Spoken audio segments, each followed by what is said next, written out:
Never be the same, exactly the same way again after the famed Tropicana Hotel was taken down overnight.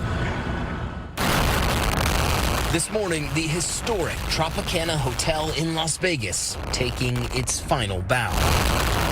An icon of the Strip imploding in a controlled blast overnight, tourists watching it come down. Just before the explosion, a massive drone and fireworks show, sending it off in true Vegas style. Roughly 700 drones creating this dynamic light show. After so many memories, this was really one of the last remaining connections to that old Vegas. What do you lose by taking this down? I think Vegas is about reinvention. So when you think about the Tropicana going down, you think about what's to come. So we get really excited about the future. But, you know, we've done a good job of maintaining a lot of those memories and a lot of those artifacts of the Tropicana. The Tropicana was built in 1957. At the time, the most expensive hotel and casino on the Strip. You get me the real money? Attracting famous guests like James Bond and Diamonds Are Forever. I hear that the Hotel Tropicana is quite comfortable. And featuring acts like Elvis in Viva Las Vegas.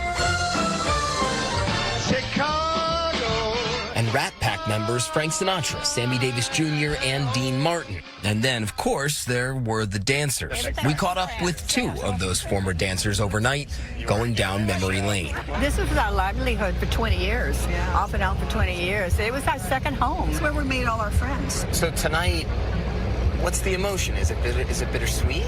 It really is, because it's gone. I mean, it's, you know, it's history. It didn't need an upgrade. We all knew that.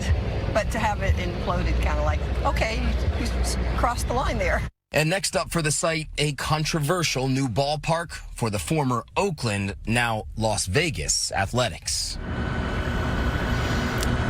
Now, look, guys, there's a lot of A's fans who are very upset by this move. They say it never should have happened in the first place. But regardless, this is the end of an era here in Las Vegas. This section of the Strip just behind me there, soon to be transformed. Guys.